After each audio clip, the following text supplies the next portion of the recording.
Bonjour à toutes et à tous, bienvenue, c'est Sens Public, des débats, des reportages, des chroniques et l'expertise de nos invités, c'est ce que l'on vous propose tous les jours, du lundi au jeudi à 18h et 22h sur Public Sénat, 90 minutes. Et ce soir, deux grands thèmes choisis, puisés dans l'actualité avec, pour commencer, ce verbe que tout le monde connaît maintenant, conjugué avec moi, je procrastine, tu procrastines. Emmanuel Macron procrastine, le chef de l'État remet au lendemain une décision qu'il aurait pu prendre il y a 2 mois. Bernard Cazeneuve, Thierry Baudet, Xavier Bertrand ou un invité surprise.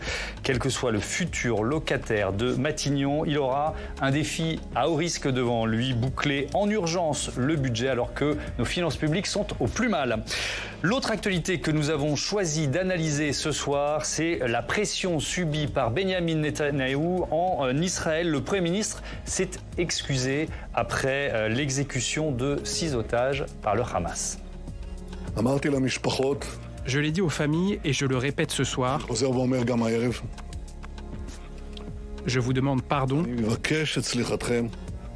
de ne pas les avoir ramenés en vie. Nous étions proches, mais nous n'avons pas réussi.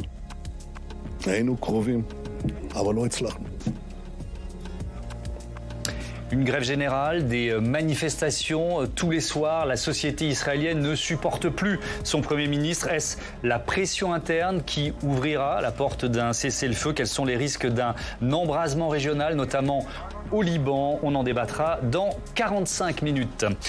Mais d'abord, cette énième journée d'attente devant les grilles de l'Élysée racontée par Flora Sauvage. Près de 2 mois après le second tour des élections législatives, le nom du nouveau Premier ministre se fait toujours attendre. Emmanuel Macron a échangé ce mardi avec les leaders de la droite, le président du Sénat Gérard Larcher, le patron des députés LR Laurent Wauquiez et le chef de file des sénateurs Bruno Retailleau. Parmi les hypothèses évoquées, celle de Xavier Bertrand, président LR de la région des Hauts-de-France.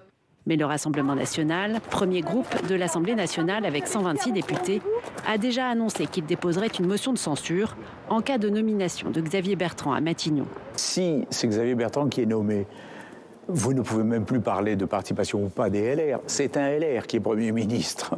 Après, il ne faut pas qu'il y ait de censure, ce qui n'est pas joué vu les déclarations des uns ou des autres du RN ou du PS ces dernières heures.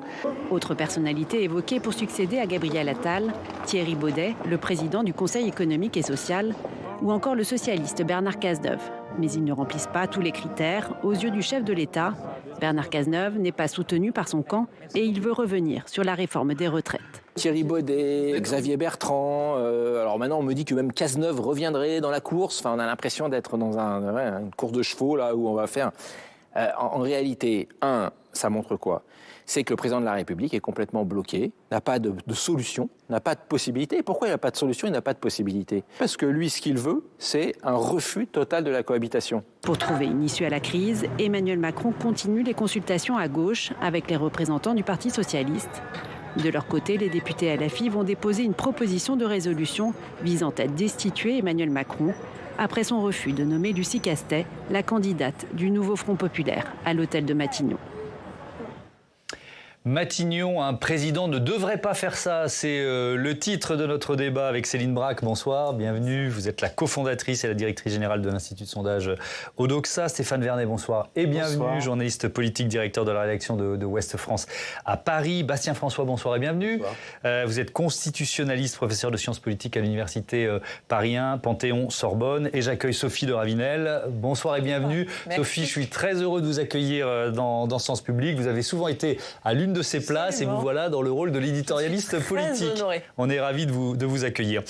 Céline Braque, je commence avec vous. Vous venez de réaliser pour le Figaro un sondage sur les attentes des Français face à ce nouveau gouvernement. Déjà, font-ils confiance à Emmanuel Macron pour prendre une décision pour nous sortir de cette crise? Non, plus du tout. C'est-à-dire que toute cette attente et aussi ces législatives, cette dissolution que les Français ont rejetée, eh bien aujourd'hui, ils la reprochent très clairement à Emmanuel Macron. Quand on leur demande qui est responsable de cette situation, les 2/3 nous disent Emmanuel Macron, plus que les partis politiques encore. Pourtant, ils n'ont pas une grande confiance dans les partis politiques. Donc, ils ne lui font pas confiance. Faites-vous confiance à Emmanuel Macron pour nommer un gouvernement qui corresponde à vos attentes? Vous avez posé cette question. Voilà, exactement. Et là, c'est massif. Hein. Voilà, on a plus de 7 Français sur 10 qui nous dit non, je ne fais pas confiance. 74% de Français qui nous disent non, je ne fais pas confiance à Emmanuel Macron pour nommer un gouvernement qui correspond à mes attentes. Alors vous allez me dire, c'est un petit peu compliqué parce que tout le monde a des attentes différentes, que les Français sont à l'image de l'Assemblée nationale et que voilà, ils sont divisés aussi, eux, en 3 ou 4 blocs, c'est clair. Mais maintenant, ils sont quand même inquiets. Ils aimeraient que la situation évolue. Aujourd'hui, même si les Français ne savent pas exactement quelle est la solution qu'il faudrait que le président adopte, eh bien, ils considèrent que attendre aussi longtemps pour nommer un gouvernement, c'est dangereux et ça peut être dangereux pour l'économie française. Pas dans notre culture, on en parlera évidemment des conséquences économiques et du budget, c'est l'un des thèmes très importants de ce débat. C'est vrai que c'est pas dans notre culture de coalition et d'attendre aussi longtemps. Dans d'autres pays, finalement, on se dirait que 2 mois, c'est pas si énorme. Mais bon, voilà, on est en France et ça passe pas si bien. Vous disiez, la question qui est le principal responsable de cette situation, effectivement, Emmanuel Macron et le camp présidentiel, on est à 66%, si on peut voir cette partie du sondage, bien loin devant les autres, le nouveau Front Populaire à 22%, ou le Rassemblement National, puis les Républicains. Tiens, justement, Stéphane Vernet, quelle est on va beaucoup parler d'Emmanuel Macron, forcément, mais quelle est la part de responsabilité des autres, des partis politiques, dans cette situation dans le blocage, je voulais dire. Oui. Alors, au départ de l'action, c'est Emmanuel Macron et rien qu'Emmanuel Macron. Il voulait clarifier la situation par la dissolution. Il n'a rien clarifié du tout. On a une Assemblée nationale qui est pire que la précédente, en fait. C'est la même chose en pire. Voilà. Après, on est obligé de constater, là, au moment où on se parle, qu'on est dans une situation de blocage. Il y a une vraie impasse. C'est ce que traduit les atermoiements autour des noms, etc., et l'incapacité à nommer non pas un gouvernement, mais un Premier ministre. Cette situation de blocage, elle est due aussi en partie aux différents acteurs de la pièce à laquelle on assiste. Et je pense que tout ça est très perturbé aussi par la proximité et la perspective de la prochaine présidentielle. Mais ça, on y reviendra. Pourtant, c'est dans 2 ans et demi. 2027, c'est demain, en fait. Si vous voulez, aujourd'hui, un des éléments qui fait que personne n'arrive à s'entendre, c'est aussi parce que tout le monde est persuadé qu'il y aura une alternance en 2027. On sait que Emmanuel Macron, de toute façon, ne se représentera pas et que c'est la fin, quelque part, de la Macronie. Donc, il y aura une alternance. Et dans cette perspective-là, chacune des forces en présence se dit « je ne dois pas apparaître comme un supplétif ou un allié de ce pouvoir qui va changer. Donc, je veux bien y aller, mais il faut que je sois dans l'opposition. » Donc, on n'arrive pas à créer cette espèce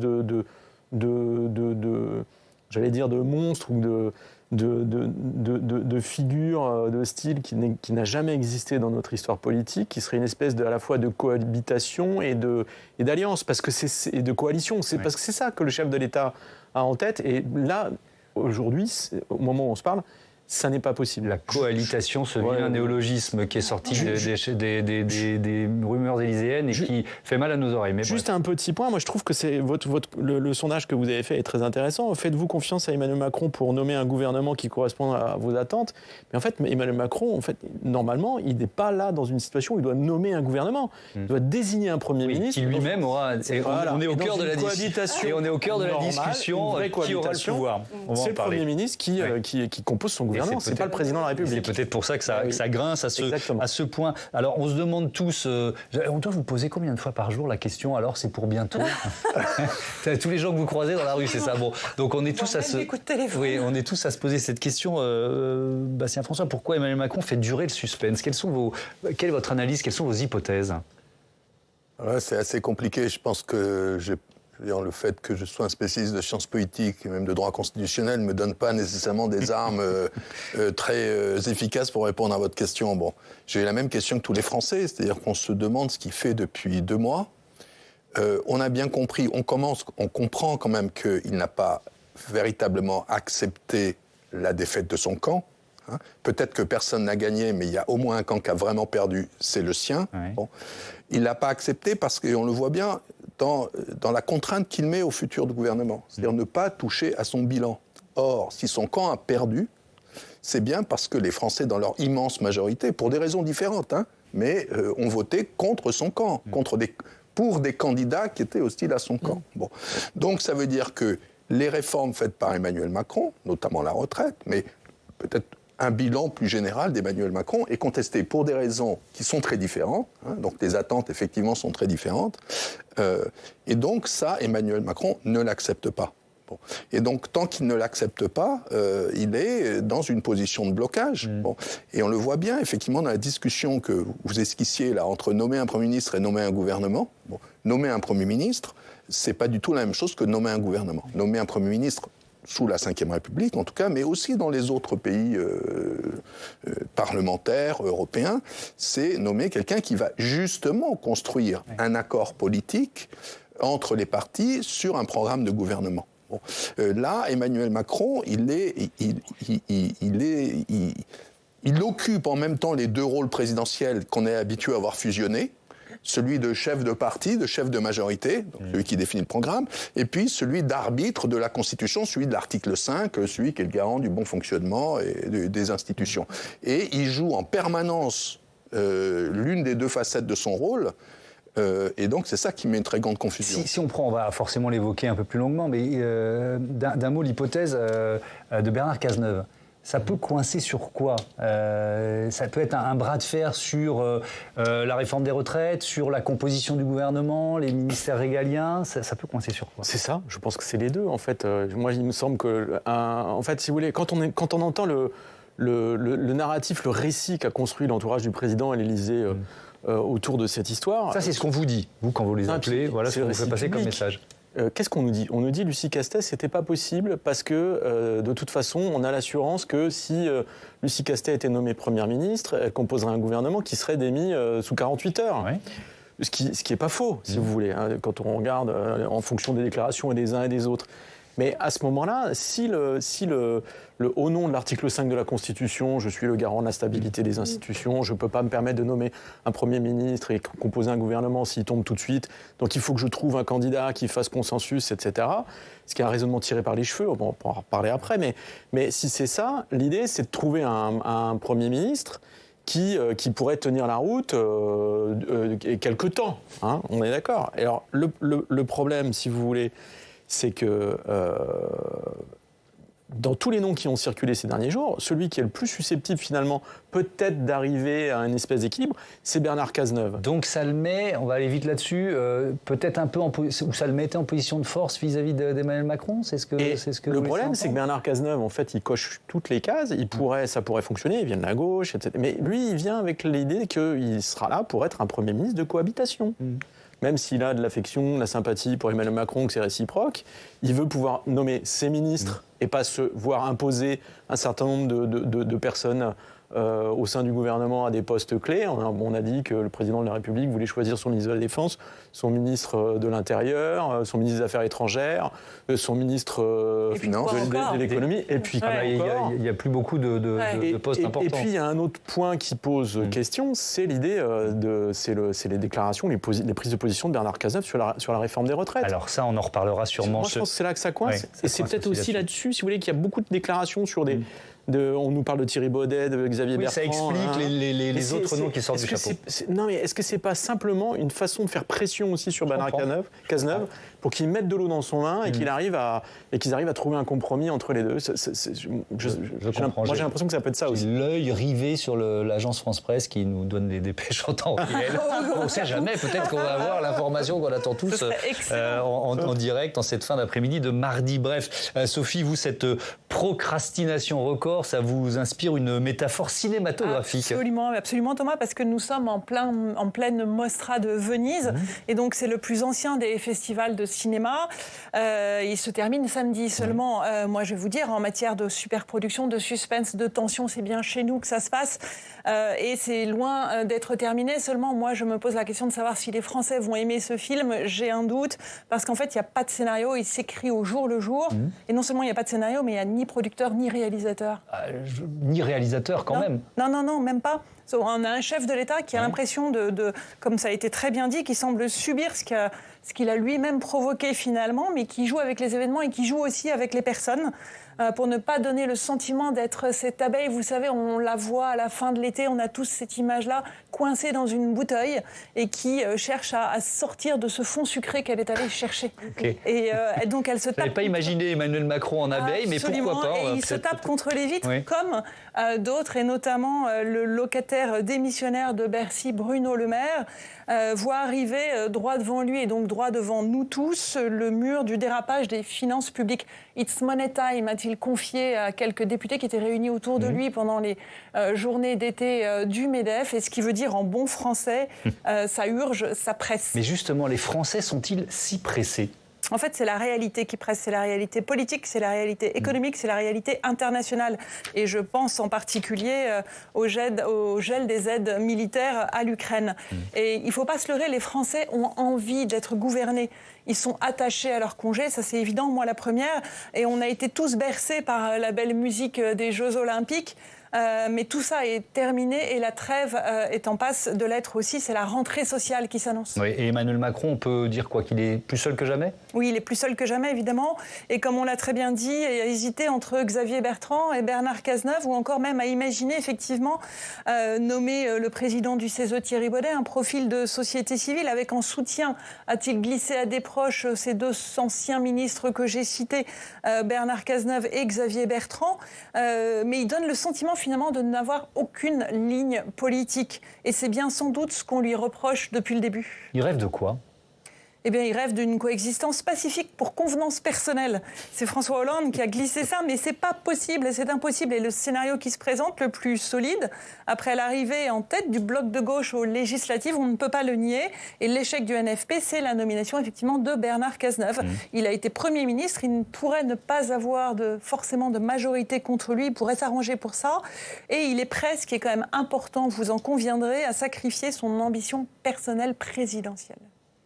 Merci beaucoup Sophie. Votre avis sur Bernard Cazeneuve ? Restons sur l'ancien ministre de l'Intérieur et éphémère Premier ministre de François Hollande. Céline Braque, qu'est-ce qu'il représente pour l'opinion publique ? Un retour à...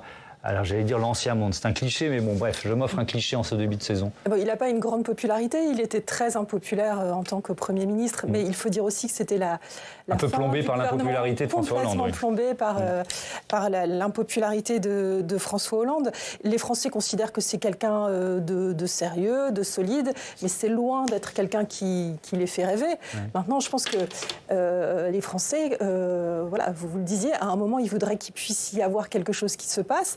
Et en même temps, on était très bien sans politique pendant les Jeux Olympiques. Hein, ça fait partie du bonheur des Jeux. C'est vrai qu'on entend les chefs d'entreprise qui disent qu'il y a plein de décisions qui sont gelées. On vient de sortir un sondage sur les questions économiques. On a les 3/4 des Français, 72%, qui nous disent on trouve que la situation économique de la France est inquiétante. Et il y en a même aujourd'hui plus de 4 sur 10 qui disent on craint même pour notre situation économique personnelle. Et les Français, pour eux, l'économie, c'est vraiment quelque chose de très important. Donc avoir quelqu'un du profil de Bernard Cazeneuve, qui, on voit pas très bien comment la majorité va se construire à l'Assemblée nationale, mais de tous les noms qui sont nommés, qui sont cités, on se dit que lui, peut-être, peut réussir à faire quelque chose. Sauf que, Sophie, alors on est tous à faire de la psychologie, c'est pas notre métier, mais bon, pour Emmanuel Macron, c'est quand même un retour à ce qu'il a été ministre avec Bernard Cazeneuve. Et Solène Deroyer l'a très bien dit, une consoeur du Monde, l'a très bien dit dans un éditorial qui a marqué un peu les esprits récemment. Effectivement, pour Emmanuel Macron, ce serait un constat d'échec parce que ce serait un retour finalement à 2017. Ce serait un peu un retour à cette case départ et une absence de fondement de la Macronie. Moi, j'ai croisé 2-3 fois Bernard Cazeneuve, qui a beaucoup d'humour, mais peut-être qu'il faut, entre guillemets, se méfier, Bastien François. Il peut être assez dur. Est-ce que vous diriez, en tout cas, pas rond? Oui, c'est quelqu'un qui, s'il devenait Premier ministre, je pense qu'il assumerait entièrement ses fonctions. Et assumer entièrement des fonctions de Premier ministre, la vérité, on l'oublie souvent, c'est gouverner. On oublie l'article 20 de la Constitution, le gouvernement détermine et conduit la politique de la nation, et je suis persuadé que si M. Cazeneuve était Premier ministre, ce ne serait pas une potiche. Donc je pense que dans l'équation, pour M. Macron, il y a effectivement la capacité de M. Cazeneuve à avoir une majorité. Ça, à vrai dire, il aura une toute petite majorité relative au mieux, parce que ou est-ce qu'il peut trouver un tout petit peu de troupe chez quelques députés socialistes qui ne sont pas favorables en réalité à l'accord avec LFI? Olivier Faure a quand même dit sur BFM, Bernard Cazeneuve est évidemment de gauche, ce qui était une certaine évolution et ce qui, à mon avis, pourrait montrer une majorité un peu plus large chez les socialistes et même quelques écologistes. Oui, bon, on verra. Ouais. On verra parce que. C'est vrai qu'on va faire de l'exagération. Déjà, on verra s'il est nommé. Non, mais on verra parce que Pas tous ensemble. On verra aussi comment il compose son gouvernement, ce qui donnera aussi une tonalité. Enfin, là, on est vraiment sur des hypothèses très ouvertes, donc c'est compliqué. Bon. Mais ce serait une vraie cohabitation. Alors, je pense, l'impression que j'ai moi-même, je ne le connais pas personnellement, mais je l'ai vu fonctionner comme ministre, ça serait une véritable cohabitation. Et je pense que Emmanuel Macron, je ne sais pas si c'est lui qui l'a dit ou c'était un propos rapporté par les journalistes, il parlait d'un parfum de cohabitation. Là, ça ne sera pas vraiment un parfum de cohabitation, ça sera de la vraie cohabitation. Donc, justement, je pense que dans sa décision, dans ses hésitations, il y a ça, c'est-à-dire jusqu'où va aller cette cohabitation, jusqu'où pourrait aller. À quel point il est prêt à lâcher le pouvoir. Exactement. Parce que s'il lâche le pouvoir là, il lâche le pouvoir pour toujours à l'Élysée. À la différence des autres présidents cohabitants qui pouvaient toujours se dire on va se refaire parce qu'il y a une présidentielle derrière. Oui, après, il peut rejouer la carte de la dissolution. Je ne suis pas sûr qu'il le ferait, mais il peut la rejouer dans 10 mois maintenant. Stéphane Vernet, il y a quand même, si on est un peu cynique et si on fait de la stratégie politique, la nomination de Bernard Cazeneuve, c'est quand même une façon d'affaiblir un peu le PS, de pousser ces divisions dans la lumière. Ouais, alors, en fait, il faut voir aussi comment on a vu la réaction épidermique dès le départ. Vous disiez qu'Olivier Faure reconnaît que Bernard Cazeneuve, quand même, il est de gauche. Mais c'est vrai qu'il y a 3 jours à Blois, c'est pas ce qu'il disait, en fait, en disant... suivre Emmanuel Macron, enfin rentrer dans cette logique-là, c'est participer à un gouvernement de droite, enfin un pouvoir de droite, être de droite. Il faut que tous les 66 députés socialistes doivent voter la censure. Ce sera Lucie Castet-Aurien, le programme du nouveau Front populaire, avec le programme du nouveau Front populaire, tout le programme du nouveau Front populaire. J'ai l'impression aussi que c'est des lignes qui peuvent éventuellement évoluer. Autant les choses ont été très marquées il y a quelques jours, autant on sent qu'il y a une espèce de... Enfin, je pressens qu'il y a une espèce de cheminement. Que ça monte. Eh oui, c'est ça. Et donc c'est pour ça que je redis ce que je disais tout à l'heure. Je pense que c'est ce qui fait que, à mon avis, Bernard Cazeneuve est le candidat le mieux placé aujourd'hui, au moment où on se parle, mais qui a encore une chose à négocier entre lui et le président de la République, parce que ce sera un Premier ministre de cohabitation, et pas un Premier ministre de coalition. Ouais, avec dans cette équation un élément à ne pas sous-estimer, et on va consacrer un chapitre au Rassemblement national et à son poids, à son pouvoir à l'Assemblée. On écoute le vice-président du parti Le Peniste. Alors il réagit, c'est ce matin sur RTL, aux différents noms évoqués pour Matignon. Sébastien Chenu.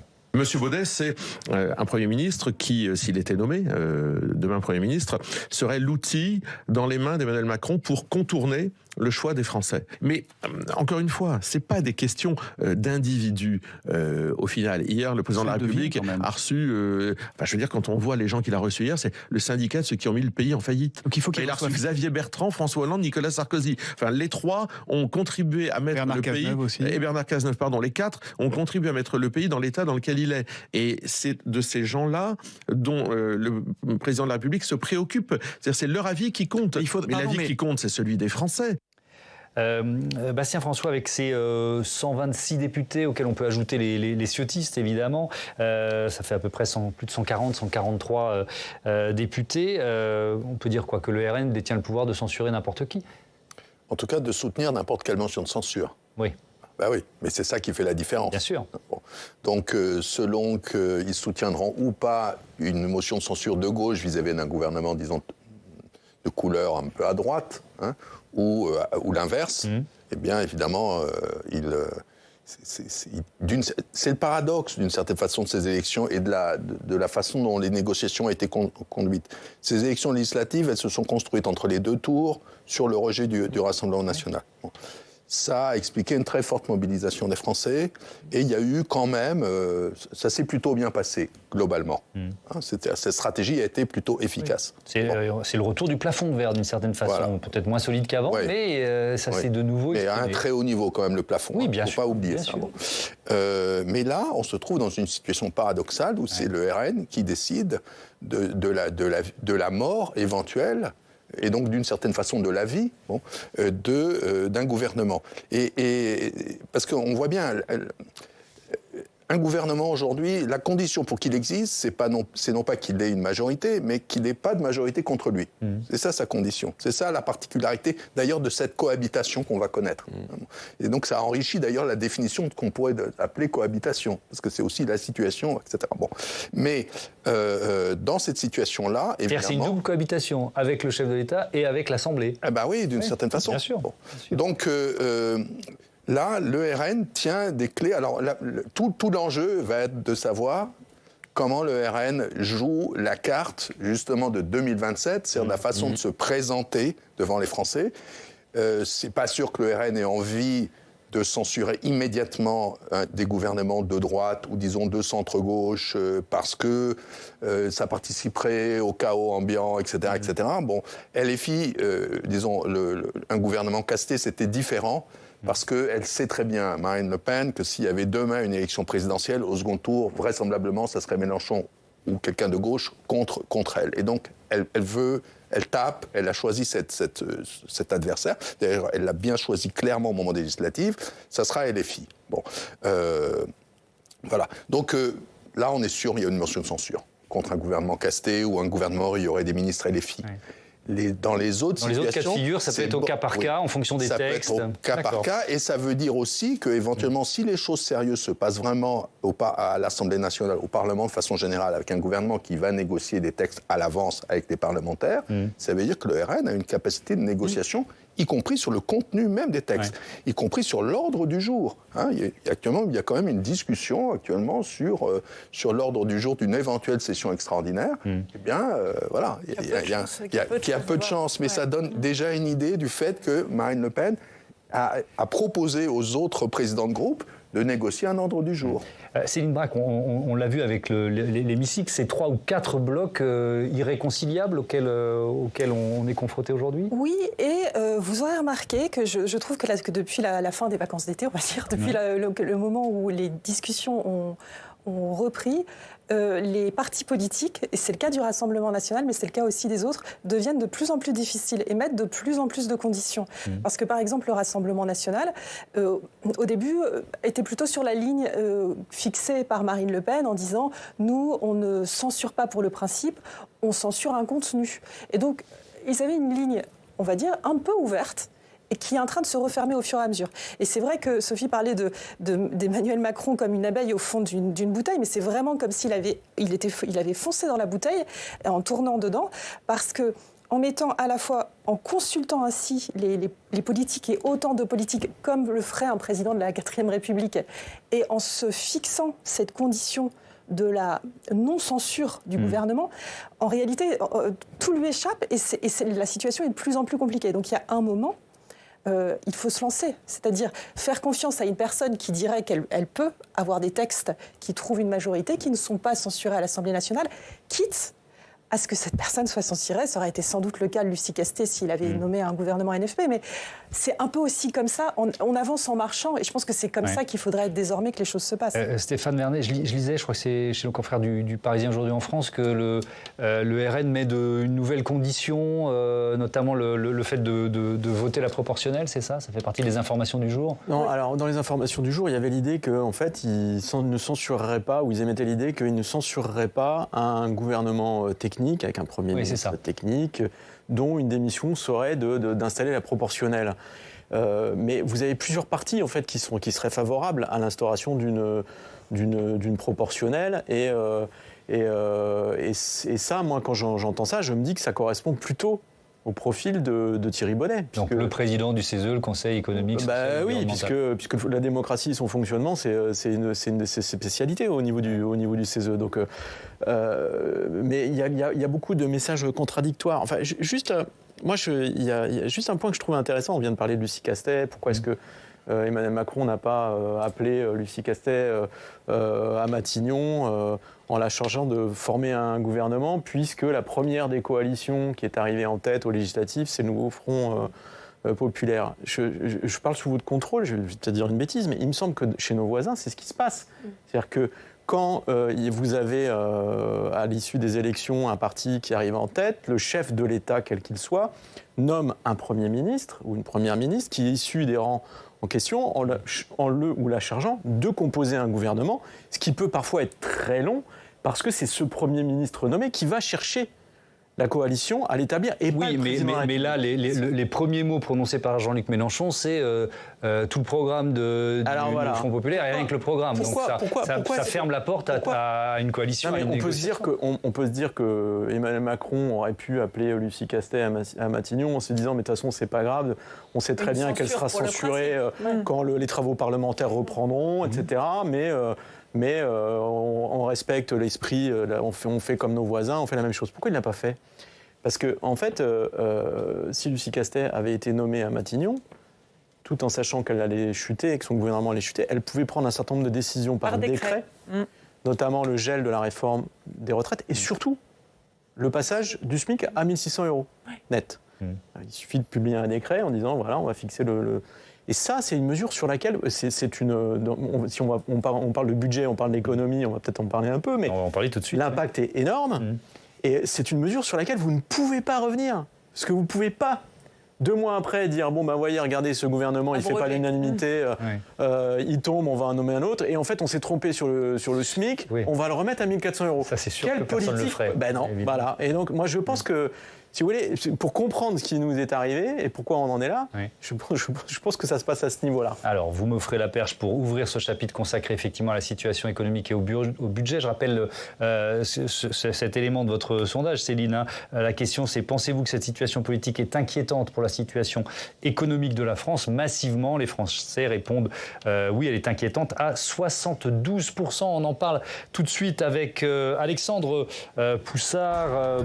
Bonsoir Alexandre, avec un gouvernement, bienvenue, qui alerte le Parlement sur un dérapage des finances publiques. Oui, le ministère de l'économie a transmis hier aux 2 chambres du Parlement, l'Assemblée nationale et le Sénat, une note sur le budget 2025 qui estime que sans effort budgétaire supplémentaire, le déficit public sera cette année plus important que prévu et représentera 5,6% de la richesse nationale au lieu de 5,1%. Et ce déficit public pourrait atteindre 6,2% du PIB en 2025. Des chiffres qui inquiètent les parlementaires. Pour Jean-François Husson, le rapporteur général de la Commission des finances du Sénat, sénateur Les Républicains, je cite, « La situation est calamiteuse, on est au bord du précipice, les comptes publics sont dans le rouge-violet ». Alors, quelle est l'explication de Bercy, du gouvernement ? Pourquoi ce déficit se creuse ? Eh bien, selon le gouvernement, les recettes fiscales vont être plus faibles que prévu et surtout, les dépenses des collectivités locales augmentent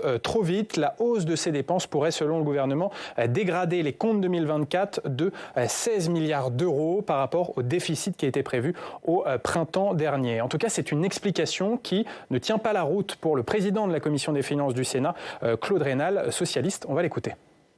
Ça, c'est une plaisanterie, si je puis dire, traditionnelle, qui consiste à trouver un responsable en dehors, évidemment, de ses propres responsabilités. L'essentiel des problématiques sont des problématiques liées au fonctionnement de l'État et à la gestion de l'État. Et on vient vous parler des collectivités locales, en sachant parfaitement que les collectivités locales, tout ça est très connu et tout ça est parfaitement documenté, réalisent leurs investissements dans les 2 ans qui précèdent la fin du mandat. Donc, de manière très classique, nous avons une augmentation de l'investissement des collectivités locales. Alors, dans ce contexte, quel sera l'effort budgétaire à réaliser ? Eh bien, pour respecter nos engagements européens, Thomas, il y a 60 milliards d'euros à trouver en 2 ans. Ce sera la tâche du nouveau Premier ministre et de son gouvernement. Et pour le sénateur Claude Raynal, il faudra jouer sur tous les leviers. il va falloir venir devant les Français, expliquer la situation et comment on peut la résoudre, à la fois en augmentant les recettes, en particulier, on le sait, sur un certain nombre de Français qui ont bénéficié de ressources considérables dans les années passées, et en même temps peut-être s'interroger sur le périmètre de l'État et sur certaines dépenses qui pourraient être sans doute limitées. Et puis enfin, un mot sur la forme. Les parlementaires demandaient au gouvernement cette note budgétaire depuis le début de l'été. Elle a été rédigée par Bercy le 17 juillet, mais les commissions des finances des deux chambres du Parlement ne l'ont reçue que hier, d'où la colère des sénateurs. Pour le rapporteur Jean-François Husson, ne pas avoir transmis ces documents, c'est proprement méprisant. Tout cela va finir par ressembler à un très grand mensonge d'État sur la réalité de la situation budgétaire de notre pays. Jean-François Husson et Claude Raynal qui tiendront une conférence de presse sur ce dérapage des finances publiques demain à 16h et elle sera diffusée en direct sur Public Sénat. Merci beaucoup Alexandre. Bastien François, je me tourne vers vous sur cette situation, ce déficit budgétaire plus lourd que prévu. C'est quoi? C'est une forme de cadeau empoisonné pour le futur Premier ministre, quel qu'il soit? Oui, enfin, il n'y a pas que ça. Il n'y a pas que ça, c'est-à-dire qu'il y avait aussi un budget qui commençait à être préparé, qui est déjà un budget en baisse.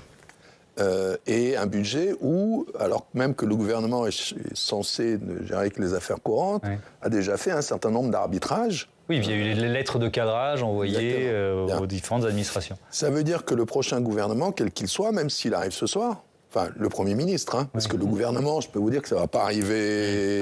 pas pour tout de suite. Voilà. Ça veut dire que le gouvernement va être dans une situation extrêmement difficile pour retoucher éventuellement ce budget, pour l'adapter à la politique qu'il veut mener. Bon. Il faut quand même bien se rendre compte que le budget de l'État, ce n'est pas le budget des ménages. Je veux dire, on a l'impression qu'on enlève 10 milliards là, on dit oui, il y a un trou de 10 milliards, on va couper là, on va rajouter 5 milliards, etc. Bon. Nous, si on doit enlever 80 € à la fin du mois parce qu'on ne s'en sort pas, on sait, on ne va pas aller au restaurant, on achète moins de tel ou tel produit, on s'en sort. L'État, c'est une énorme machine, c'est-à-dire il faut savoir exactement où on va prendre l'argent. Bon. Donc ça se prépare pendant un an, un budget. Donc là, arriver... Et là, on est dans l'urgence. Eh ben, oui, bien sûr qu'on est dans l'urgence. C'est pour ça que je parle de cadeau empoisonné, parce que ce budget, il va falloir le boucler en quelques semaines. Et qu'est-ce que ça veut dire, l'urgence? Ça veut dire que la tentation, ou le chemin le plus simple, c'est de ne rien changer. C'est de continuer ce qui a été préparé par le gouvernement Attal, qui est allé bien au-delà quand même. On reviendra un jour là, sur qu'est-ce que ça veut dire les affaires courantes, parce que franchement, pendant l'été, on a quand même très largement excédé ce qu'on appelait jusqu'à présent, mais on verra ça et le Conseil d'État aura l'occasion de se... C'est logique, plus ça dure, plus... Oui, mais ça, c'est logique. C'est compliqué de tenir les affaires courantes à l'ancienne, quoi. Oui, mais là, ça devient... Alors, oui, c'est une vraie question parce que le budget, c'est vraiment la décision politique, et on sait très bien, un groupe parlementaire qui vote contre le budget, ça veut dire qu'il est dans l'opposition. Enfin, bon. Donc là, ça va être très compliqué pour quel que soit le gouvernement de retoucher ce budget, et s'il essaye de le faire, eh bien, il n'est pas sûr qu'on rentre dans les délais. Et en plus, on n'est même pas sûr d'avoir une majorité pour le voter. Donc ça veut dire qu'on n'est même pas sûr qu'en janvier prochain, 25, on aura un budget de l'État. Et ça, franchement, je ne connais pas d'exemple dans l'histoire de France depuis qu'on est dans un régime démocratique parlementaire de risquer de se retrouver sans budget un 1er janvier. Alors, je lisais ce matin qu'il y avait eu un exemple dans les années 60 où on avait attendu un mois, mi-février. Oui, mais ça n'avait pas été dramatique. C'était pas lié à un désaccord politique. C'était lié au fait qu'on n'avait pas bien respecté les délais, etc. Enfin, je trouve ça très intéressant ce que vous venez de nous expliquer, parce que Stéphane Vernet, ça veut dire quoi? Ça veut dire que peut-être aussi dans la réflexion, on dit Emmanuel Macron, il est comme une abeille perdue dans... Elle aura bien servi votre image, perdue dans une bouteille, mais il y a peut-être aussi de la stratégie, c'est-à-dire que c'est un moyen de contraindre le futur gouvernement, quel qu'il soit, à s'inscrire dans ses pas, à votre avis, Stéphane? Alors, je ne sais pas. Moi, je suis complètement d'accord avec ce que vient de dire Bastien François, et c'est très intéressant. C'est-à-dire qu'en fait, le budget qui va être examiné par le Parlement cet automne, ce sera en très grande partie le budget préparé par Bercy à l'heure actuelle. Et le budget, l'argent, c'est le nerf de la guerre. Oui. Donc il aurait nommé un Premier ministre il y a 2 mois, le Premier ministre aurait eu le temps de former son gouvernement et de mettre la patte sur son Et là, en fait, plus on attend, plus on se dit que finalement, le nouveau Premier ministre et son gouvernement, ils vont être obligés d'enfiler les chaussons qui ont été préparés par Bercy. Or, ces décisions-là et ces arbitrages, ils sont éminemment politiques. Parce qu'il y a quand même une contrainte... ce que prévoient les textes, encore une fois, je parle sous le contrôle, c'est que le Parlement a 70 jours pour examiner et voter le budget. Et donc, si on n'est pas dans les délais, il y a un souci. Donc, on commence à dire qu'on pourrait éventuellement imaginer retarder jusqu'à la mi-octobre pour que les 70 jours permettent d'aller jusqu'à la fin de l'année. À limiter les débats. Mais voilà, il y a un souci. Et puis l'autre pour la blague, l'autre aspect des choses qui moi je trouve assez rigolo, c'est qu'on a beaucoup dit pique-pendre d'Emmanuel Macron, le déni de démocratie, l'usage, le fait d'avoir abusé de manière scandaleuse du 49.3. Mais le 49.3, le feu, la majorité présidentielle l'utilisait pour faire passer le budget. Est-ce que vous croyez que le prochain budget, quel que soit le Premier ministre et le gouvernement, quelle que soit sa couleur, son bord politique, sa constitution, vous croyez qu'il arrivera à le faire passer, le futur budget, autrement que par 49.3 ? Matériellement, c'est juste pas possible. J'aurais trouvé amusant que ce soit Lucie Castet qui se retrouve à faire passer tout son budget par 49.3. Tiens, justement, on va parler du nouveau Front populaire, et peut-être un peu plus précisément du groupe LFI pour terminer, puisque c'est l'une des actus de ce mardi. Autre fait du jour, le groupe LFI à l'Assemblée qui annonce lancer sa proposition de destitution du chef de l'État. On écoute la présidente du groupe LFI, Mathilde Panot. Le groupe parlementaire en responsabilité a aussi décidé ce matin que serait déposée aujourd'hui la proposition de résolution visant à destituer le président de la République au titre de l'article 68 de la Constitution. Il est clair aujourd'hui, je crois, pour l'ensemble du pays, que Emmanuel Macron est non seulement le point de blocage, mais aussi la raison pour laquelle nous n'avons pas de gouvernement et l'agent de perturbation du bon fonctionnement démocratique des institutions. C'est de la gesticulation, Bastien François, ou cette procédure a une même infime chance d'aboutir ? Non, elle n'a aucune chance d'aboutir, mais ça ne veut pas dire qu'elle n'a pas de sens politique. Hein. Donc, je ne vais pas commenter outre mesure ce sens politique. On voit bien que LFI est dans une stratégie systématique de contestation du chef de l'État, qui même appelle très systématiquement à sa démission. La destitution, ça signifie ça. Ça veut dire que là, on est encore dans notre poison présidentialiste, c'est-à-dire qu'on voudrait même avancer cette élection présidentielle. Oui, c'est l'obsession de Jean-Luc Mélenchon pour la présidentielle qui s'exprime aussi, là. Cette procédure, l'article 68, elle a été rédigée pour ne pas fonctionner et elle ne fonctionnera pas. Sauf des cas absolument exceptionnels où le président de la République aurait assassiné sa femme, etc. Mais c'est fait pour ne pas fonctionner et donc ça ne fonctionnera pas. Sophie ? Alors, on ne sait pas si ce sera par l'article 68, mais imaginons qu'il y ait effectivement une censure, pas forcément sur le budget, mais sur le discours de politique générale. Imaginons que, pourquoi pas, Emmanuel Macron décide, comme De Gaulle l'avait fait avec Pompidou, de renommer le Premier ministre la même personne. Mais enfin, il arriverait en mois de juin avec une dissolution, il perdrait à nouveau, il y aurait le même résultat. Et là, qu'est-ce qu'il ferait ? Il serait quand même obligé de partir. On est d'accord ?